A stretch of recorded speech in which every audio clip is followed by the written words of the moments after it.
नमस्कार दोस्तों। 2020 के प्रारंभिक समय से ही यानी कि कह लीजिए कि जनवरी से ही पूरी दुनिया जो है कोरोना महामारी से ग्रस्त है और उस कोरोना महामारी की वजह से दुनिया की में जो है एक नई आर्थिक, सामाजिक, राजनीतिक और सामरिक समीकरण बन रहे हैं और जिसके वजह से जो है पूरी दुनिया में जो है एक अलग तरह का जो है राजनीतिक तनाव जो है बढ़ रहा था। और ऐसे समय में जो है इस्लामिक दुनिया से या कह लीजिए कि इस्लामिक देशों से भी जो है समीकरण बदलने का जो है शुरुआत शुरू हुआ और इन सबों के बीच जो है तुर्की के राष्ट्रपति जो है वो ख्वाब देखना शुरू कर देते हैं मुस्लिम जगत का खलीफा बनने का और जो है वो जो है विश्व में एक जो है महाशक्ति के तौर पे उभरने का जो है कोशिश करना शुरू कर देते हैं और जिसके लिए वो जो है विश्व के स्थापित जो है महाशक्तियों जो है जैसे अमेरिका, रूस और तमाम बड़े बड़े देशों के साथ जो है वो किसी न किसी तरह का राजनीतिक जो है पंगेबाजी जो है राजनीतिक जो है मतलब टकराव जो है वो बार बार वो शुरू करते रहे। और इन सब के लिए जो है वो जो हथियार वो मुख्य तौर पे इस्तेमाल कर रहे थे या कर रहे हैं वो है इस्लाम। अब सवाल ये है कि इस्लाम को जो है अपना कर करके वो जो है अपने को तो खलीफा या फिर तुर्की को जो है वो विश्व राजनीतिक पटल पे जो एक शक्ति के तौर पर स्थापित तो करना चाहते हैं, लेकिन इससे विश्व राजनीति में क्या हलचल होगी और क्या जो है उसके दुष्परिणाम होंगे, इस पे जो है शुरू में तो लोगों को अंदाज नहीं लगा, लेकिन अब जो है लोगों को इसका जो है असर दिखना शुरू हो गया है। मैंने इससे पहले एक वीडियो बनाया था जिसमें मैंने जो है तुर्की के राष्ट्रपति एर्दोगन की जो है महत्वाकांक्षाओं पे जो है मैंने काफ़ी विस्तार में जिक्र किया था। वो उसका लिंक मैं जो है आई बटन पे डाल दूंगा, आप देखना चाहें तो उस वीडियो को भी देख सकते हैं। तो तुर्की के राष्ट्रपति और इस्लामिक जगत के जो है अपने को रहनुमा करने वाले जो बड़े बड़े देश हैं उन लोगों ने जो है इस्लाम को जो है हथियार बना करके जो है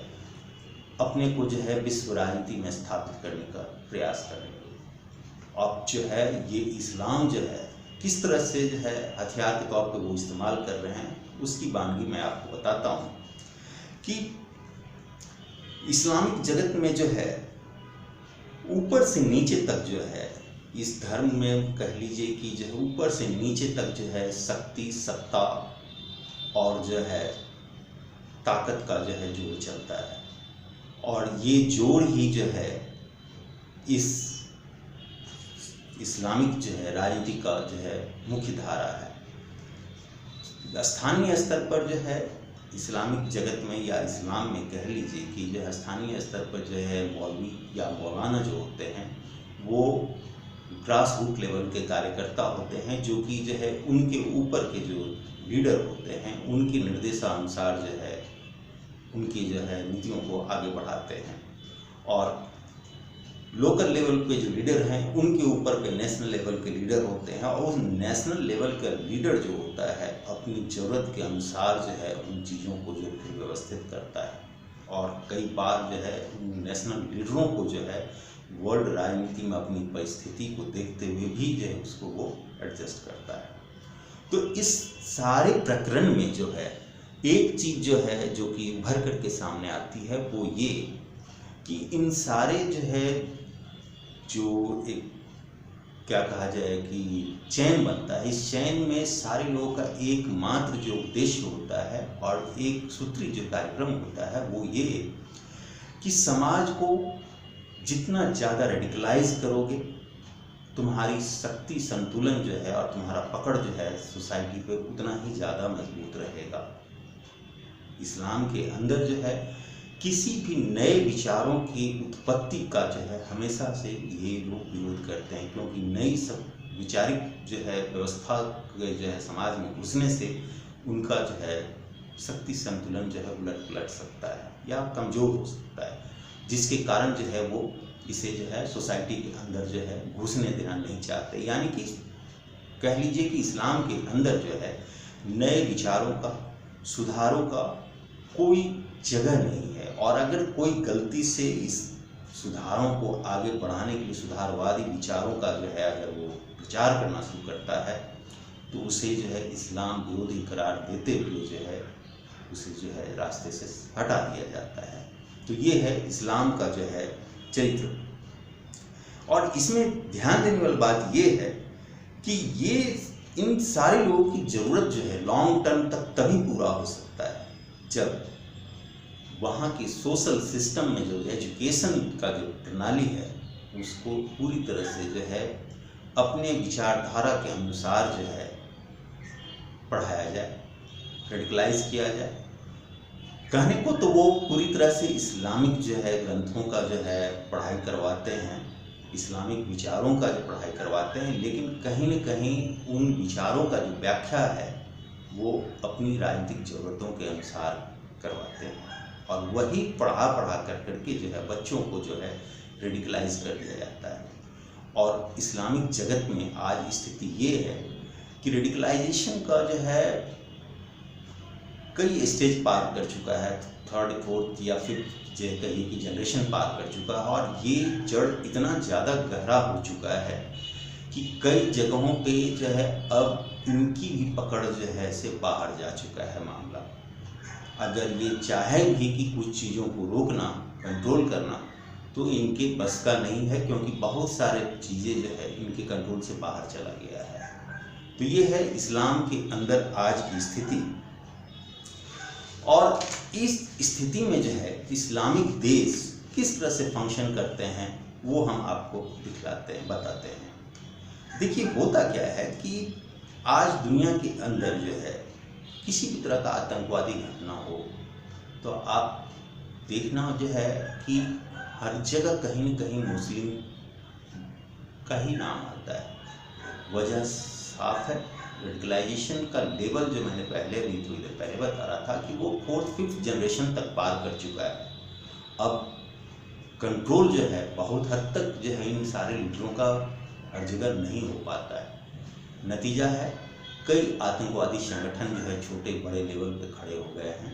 जिस पे जो है किसी एक जो है संगठन का कब्जा नहीं है, कंट्रोल नहीं है, किसी एक लीडर का कंट्रोल नहीं है, सारे अलग अलग लीडरों के द्वारा कंट्रोल होता है। और इस्लामिक देशों में हर देश का अपना अपना हित है और अपना अपना जो है स्वार्थ है और वहाँ के लीडरों का भी अपना निजी हित है, जिसके कारण जो है ये इस्लामिक कट्टरपंथी संगठन जो हैं कि किसी का जो है हैंडलिंग जो है तुर्की करता है, किसी का पाकिस्तान के पास हैंडलिंग है, किसी के पास का सऊदी अरब के पास हैंडलिंग है, कुछ का ईरान हैंडलिंग कर रहा है और सारे एक दूसरे के कट्टर धुर विरोधी। नतीजा ये होता है कि इस तमाम जो है राजनीतिक जो है उथल पुथल में आप गौर करेंगे कि मैक्सिमम नुकसान जो है इन मुस्लिम देशों का ही होता है।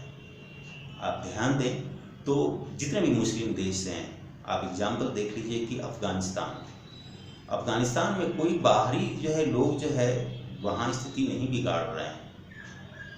इस्लाम के मानने वाले ही इस्लाम के मानने वालों की हत्या कर रहे हैं और उनके विरोध में जो है हथियार उठा के खड़े हैं। सीरिया, वहाँ भी इस्लामिक लोग ही जो है इस्लाम के खिलाफ खड़े हैं। इराक, वहाँ भी कमोबेश यही स्थिति है कि एक मुसलमान दूसरे मुसलमान के विरुद्ध खड़ा है। लेकिन बात वही है कि हर देश का, हर लीडर का अपना अपना हित है और इन हितों के साधने के लिए मुस्लिमों का अगर जो है मौत होती भी है तो उनको कोई फर्क नहीं पड़ता है। हाँ, इन तमाम चीज़ों के बीच मुस्लिम मरते रहे कोई फ़र्क नहीं पड़ता है, लेकिन जो है इस्लाम नहीं मरना चाहिए, क्योंकि इस्लाम के सहारे ही उनकी राजनीति चलती है। कितनी बड़ी विडंबना है ये कि इस्लाम जिंदा रहे लेकिन मुस्लिम मरे, कोई फ़र्क नहीं पड़ता है। अगर उनको फ़र्क पड़ता, ये इतने ही जो है इस्लाम को लेके सजग थे, तो शायद जो है हर जगह वो उनका जो है एक्टिविटी जो होता इस्लाम के हितों के अनुसार होता, लेकिन ऐसा है नहीं। अभी फ्रांस के अंदर जो है आतंकवादी घटना हुआ, ऑस्ट्रिया की राजधानी जो है वियना में जो आतंकवादी घटना हुआ, सिर्फ इसलिए कि फ्रांस में जो है मोहम्मद साहब का जो है कार्टून को जो है दिखाया गया। अब सवाल ये है कि आपका जो है दुश्मनी एक खास व्यक्ति से था, एक खास सिस्टम से था, लेकिन आपने मारा किसे? एक निर्दोष को, जिसका कि इस चीज़ से कोई लेना देना नहीं था। और इस चीज़ पे विडंबना ये है कि दुनिया के तमाम मुस्लिम देश जो है एक शब्द नहीं बोल रहे हैं इस पे, कोई इसका घटना का जो है निंदा नहीं कर रहा। इवन कुछ लोग तो दबी जुबान में इसका समर्थन भी कर रहे हैं। और दुनिया के कई बड़े बड़े इस्लामिक देश में अब फ्रांस के प्रति जो है विरोध प्रदर्शन जो है हो रहा है, जैसा कि भारत के भी कुछ शहरों में हुआ, पाकिस्तान में हो रहा है, बांग्लादेश का भी आपने फुटेज देखा होगा। तो कुल मिलाकर के जो है मुस्लिम जगत का हाल ये है कि अपनी जो है राजनीति के अनुसार छोटी से छोटी घटना को जो है बड़ा बना करके उससे अपना हित साधा जाए। अगर अपनी की बात आ जाए तो मानवाधिकार का जो है बात करेंगे, धार्मिक स्वतंत्रता की बात करेंगे, लेकिन दूसरों की बात आए तो वहाँ पे वो चुप्पी साध जाते हैं। ये है इस्लाम का स्थिति। अब जो है इस्लामिक राजनीति की तरफ आइए। इस्लामिक राजनीति को समझिए कि तुर्की जो है आज जो है अपने आप को इस्लाम का बहुत बड़ा जो है रखवाला या उसका जो है केयर टेकर कह लीजिए कहता है। इसी तरह पाकिस्तान का भी यही हालत है कि पाकिस्तान अपने को मुस्लिम राष्ट्र कहता है, मुस्लिम हितों के लिए लड़ने वाला बताता है। भारत के अंदर कोई भी छोटी मोटी घटना हो तो उस पर तुरंत जो है बवंडर खड़ा करने की कोशिश करता है। लेकिन यही चीज़ जो है दुनिया के दूसरे कोने में अगर हो रहा हो तो उस पर वो चुप्पी साध जाते हैं, क्योंकि वो उनकी राजनीतिक हितों को नुकसान पहुंचा सकता है। ये जग जाहिर सी है कि जो है चीन में उजगर मुसलमानों के साथ क्या हो रहा है, फुटेज पूरी दुनिया देख रही है। लेकिन आज तक किसी भी मुस्लिम देशों की तरफ से आपने इस पे कोई आवाज़ उठता हुआ नहीं देखा होगा। चीन के अंदर जो है मस्जिदों को जो है सार्वजनिक शौचालय में बदला जा रहा है, उसका भी फुटेज आ रहा है। लेकिन आपने कहीं भी इस पे जो है मुस्लिम देशों को एक बार आवाज़ उठाते देखा है? नहीं देखा होगा, क्योंकि ये उनके राजनीतिक हित के खिलाफ चला जाएगा। क्योंकि आज की डेट में जो है चीन जो है इनकी ज़रूरत है, तुर्की की भी ज़रूरत है, पाकिस्तान की भी ज़रूरत है और कई बड़े मुस्लिम देशों की भी ज़रूरत है, जिसके कारण जो है वो चीन के खिलाफ आवाज़ नहीं उठा सकते। क्या वहाँ के लोग मुस्लिम नहीं हैं? लेकिन सेम यही चीज़ जो है अगर जो है कोई दूसरे देश में होता है तो ये लोग जो है उस पर जो है हंगामा करना शुरू कर देते हैं। और कमोवेश दुनिया के तमाम मुस्लिम देशों का स्थिति यही है। इधर कुछ दिनों पहले जो है इस्लामिक देशों का समीकरण बदलना शुरू हुआ। कुछ इस्लामिक देश जो है सदियों से जो है मतलब कि जैसे दशकों से जो चल रहा था उनका नीति, उसमें बदलाव करते हुए कुछ लोग जो है इजराइल के साथ सटे। लेकिन अभी की स्थिति में ये सारे लोग भी चुप बैठे हुए हैं। एक दो आवाज़ जो है फ्रांस के समर्थन में आया है, लेकिन देखा जाए तो ये जो है नकार खाने में तूती के समान ही है, क्योंकि इसका कोई ज़्यादा असर पड़ना नहीं है इन चीज़ों पे। ये है इस्लामिक देशों का स्थिति, इस्लामिक राजनीति और इस्लाम का आज की डेट में स्थिति। देखा ये जाए कि धर्म जो होता है इंसान के जो है ज़िंदगी को व्यवस्थित करने के लिए और उसको गाइडलाइन देने के लिए होता है। लेकिन आज के डेट में इस्लाम की स्थिति ऐसी हो चुकी है कि वो जो है अपने हितों के लिए जो है इंसानों की बलि ले रहा है, और इसके लिए कोई जिम्मेवार है तो वो खुद इस्लाम को मानने वाले लोग जिम्मेवार हैं। क्योंकि समय के साथ ये प्रकृति का नियम है कि हर चीज़ पुराना होता है, हर चीज़ में टूट फूट होता है, एक का अस्तित्व समाप्त होता है तो नए का अस्तित्व जो है उभर करके सामने आता है। इस्लाम के अंदर भी समय के साथ जो कई कुरीतियाँ आई, कई जो है कमियाँ आई हैं, उनको जो है वो जो है दूर करने के बजाय उसे जो है अपने स्वार्थ सिद्धि के जो है हथियार के तौर पे इस्तेमाल किया जा रहा है। और कहा जाता है ये अगर उनके खिलाफ जो है कोई लोग अगर बोल दे तो कहा जाता है कि ये इस्लाम विरोधी है या इस्लामो जो है फोबिया है। अब मानवाधिकार तो सबके लिए समान होना चाहिए। कल परसों आपने देखा होगा कि जो है बांग्लादेश में जो है फ्रांस के खिलाफ जो है प्रदर्शन हो रहा था, उस प्रदर्शन में जो है मुस्लिम जो है प्रदर्शनकारियों ने हिंदुओं का जो है घर को जो है तोड़ फोड़ किया, तहस नहस कर दिया।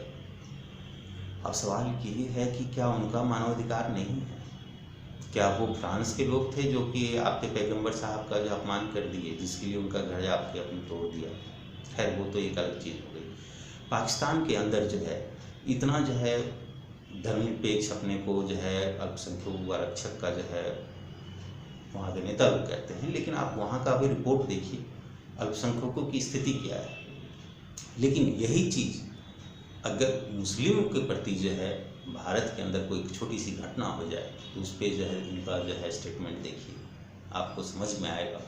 कि इनकी सोच कहाँ जा रही है। कमोबेश ठीक है कि जो है वो अपनी राजनीतिक हितों की सुरक्षा के लिए ऐसा कर रहे हैं, लेकिन इन तमाम प्रकरण में जो है मुस्लिम धर्म को मानने वाले लोग ही तो जो है पिस रहे हैं। और ये चीज़ जो है इतना जो है रेडिकलाइज हो चुके हैं ये लोग कि उनको ये चीज़ समझ में भी नहीं आता कि ये जो है इस्लामिक रेडिकलाइजेशन कितना उनके हित में है और कितना उनके जो है अहित में है। आँख बंद कर करके आज की स्थिति ये है कि पढ़े लिखे मुस्लिम भी जो है उस बहकावे में आ जाते हैं और अपने हितों को जो है भूल कर करके जो है उस जो है गलत विचारधारा को आगे बढ़ाने में लग जाते हैं। नतीजा ये होता है कि आज जो है दुनिया के जो है 90% मुस्लिम देशों में लाखों घर उजड़ रहे हैं, लाखों मुस्लिम जो है परिवार जो है छिन्न भिन्न हो रहा है, लेकिन किसी को इस चीज़ का जो है थोड़ा सा भी टीस नहीं है। इवन जिनका जो है परिवार उजड़ रहा है उनको भी इसका कोई फिक्र नहीं है, क्योंकि उन्हें तो ये दिमाग में बैठा हुआ है कि हमें तो जन्नत नसीब होगी। और अगर इस तरह का सोच जब हो तो इसको जो है निपटना बड़ा ही मुश्किल है। असंभव तो नहीं है, मुश्किल ज़रूर है, और इसके लिए जो है एक बहुत ही बड़े क्रांति की ज़रूरत पड़ेगी। छोटे मोटे जो है प्रयास से जो है अब ये स्थिति बदलना नहीं है, क्योंकि इस्लाम के अंदर जो रेडिकलाइजेशन का जो रूट है वो इतना गहरा हो चुका है कि इससे जो है एक बड़े सर्जरी की ज़रूरत पड़ेगी ठीक करने के लिए, क्योंकि ये कैंसर का रूप ले चुका है। और कैंसर का रूप ले चुका है तो जाहिर सी बात है बहुत बड़े मेडिकेशन और बहुत ही लंबी जो है ट्रीटमेंट और सर्जरी की ज़रूरत है, तभी जा कर के ये सिस्टम ठीक हो सकता है। वरना दुनिया के दूसरे लोगों को तो जो कष्ट झेलना है वो तो झेलना ही पड़ेगा इनकी जो है कार्य प्रणालियों की वजह से, लेकिन इसका जो सबसे बड़ा जो है भुगतान जो करेंगे वो मुस्लिम धर्मावलंबी ही करेंगे, क्योंकि सबसे पहले जो है वो गन उठा करके अपने ही लोगों को मारेंगे, बाद में दूसरे लोगों को मारेंगे। दूसरे लोगों को अगर 50 को मारेंगे तो पहले 100, 200, 400 अपने लोगों को मारेंगे, जैसा कि आप सीरिया में देख रहे हैं, अफ़गानिस्तान में देख रहे हैं, इराक में देख रहे हैं। इसी तरह के और मुस्लिम राष्ट्र में जो है मिडिल ईस्ट और जो अफ्रीकन जो है इलाके में है। तो ये था जो है आज का विषय। फिर मिलते हैं एक नए विचार के साथ अगले वीडियो में, तब तक के लिए धन्यवाद।